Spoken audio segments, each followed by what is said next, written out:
যেখানে বাংলার ইতিহাসের হচ্ছে যে সেরা নায়ক বারবার পরাজিত হবার পরও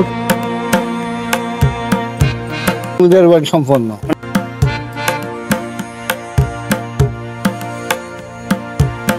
দেখতে পাচ্ছেন, এটা কিন্তু ধ্বংসের শেষ প্রান্তে রয়েছে। তো মসজিদের সদর দরজা বরাবর এই স্থানে কবর দেয়। ব্রিটিশদের ইচ্ছা ছিল মসজিদে যারা নামাজ পড়তে আসে তারা যেন নবাবের কবর পাড়িয়ে মসজিদে প্রবেশ করতে পারে।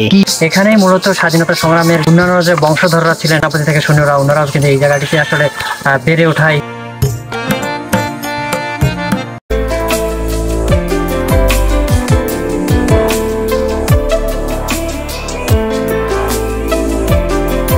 সুপ্রিয় দর্শক, আসসালামু আলাইকুম। আজকে আমাদের গন্তব্য বাংলার শেষ নবাব নুরউদ্দিন মোহাম্মদ বাকের জংয়ের স্মৃতি বিজড়িত মিঠাপুকুরের ফুলচক্ষী গ্রামে। সেখানে রয়েছে তার কবর, জমিদার বাড়ি, প্রাচীন একটি মসজিদ। রংপুর থেকে 24 কিলোমিটার দূরে এমন একটি স্থাপনা দেখতে আপনাদেরকে সঙ্গে নিয়ে যাচ্ছি।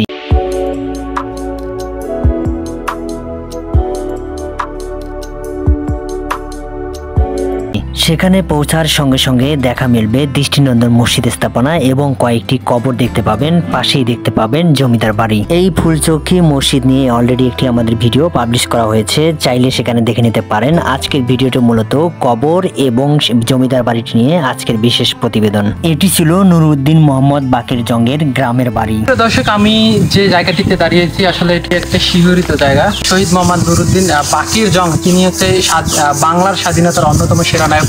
আসলে আমি এই যুগে এসে যে তার স্থাপনা দেখতেছি এবং যে তার ইতিহাস সম্পর্কে জানার চেষ্টা করতেছি, এটি আসলে আমার আনন্দ এবং গর্বের বিষয়। আমাদের মাধ্যমে যারা দেখতেছেন তারা অবশ্যই রংপুরের অন্যতম যে জায়গাগুলো আছে তার মধ্যে কিন্তু এটি শ্রেষ্ঠতম বলা চলে, কারণ যেখানে বাংলার ইতিহাসের হচ্ছে যে সেরা নায়ক বারবার পরাজিত হবার পরও কিন্তু তিনি ভারত ছেড়ে অবশেষে এই ফুলচকিতে তিনি এসে আশ্রয় নেন এবং তার রাজধানী গড়ে তোলেন। এই জমিদার বাড়ির সামনে রয়েছে বংশ তালিকার একটি সাইনবোর্ড, যেখানে দেখতে পাবেন নুরউদ্দিন মোহাম্মদ বাকের জংয়ের পূর্বপুরুষ থেকে শুরু করে বর্তমান পুরুষ পর্যন্ত জমিদার বাড়ি সম্পন্ন। মানে এটা যারা ওই সময় যারা ছিলেন তাদের একটা সাইনবোর্ড আমরা লক্ষ্য করলাম যে তাদের বংশধরের এখানে আছে। এই জমিদার বাড়ির সবকিছু ধ্বংস হয়ে গেলেও স্মৃতিচিহ্ন হিসেবে ভবনের কি একাংশ রয়েছে। আমরা এই মুহূর্তে তার জমিদার বাড়ির সম্পূর্ণ জমিটি ঘুরে ঘুরে দেখাবো এবং তার সম্পর্কে কিছু তথ্য আপনাদের সঙ্গে শেয়ার করব। মিঠাপুকুরে সাইতে থাকা ইতিহাসে ঠাঁই না পাওয়া বাংলার শেষ স্বাধীন নবাব। আমরা অনেকেই জানি শেষ স্বাধীন নবাব হিসেবে সকলের কাছে সুপরিচিত সিরাজউদ্দিন দৌলার নাম, কিন্তু 1757 সালে 23শে জুন সিরাজের পতন হওয়ার পরেও প্রায় আড়াই দশক বাংলার বুকে স্বাধীন নবাবের অস্তিত্ব ছিল।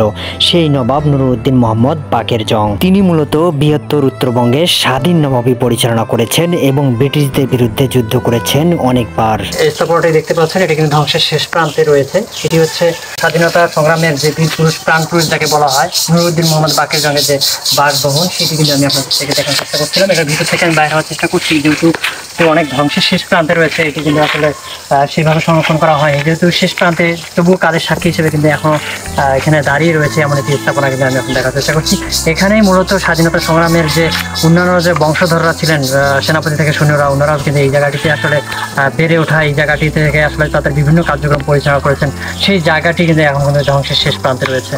এটি তাদের জমিদার বাড়ি। মোগলহাটের যুদ্ধে আহত হবার পর 1783 সালের ফেব্রুয়ারি মাসে নিজ রাজধানী এই গ্রামে তিনি মৃত্যুবরণ করেন। তার শাহাদাতের পর সমগ্র রাজধানী দখল করতে চলে আসে ব্রিটিশ বিনেরিয়া। ব্রিটিশরা তখন বাধ্য করে নির্মিত মসজিদের সদর দরজা বরাবর এই স্থানে কবর দেয়। ব্রিটিশদের ইচ্ছা ছিল মসজিদে যারা নামাজ পড়তে আসে তারা যেন নবাবের কবর পাড়িয়ে মসজিদে প্রবেশ করতে পারে। কি জঘন্য একটি ইতিহাস! নুরউদ্দিন মোহাম্মদ বাকের জংয়ের মতো একজন সাহসী যোদ্ধার নামে বিভিন্ন জায়গা প্রতিষ্ঠানের নাম হওয়া উচিত ছিল।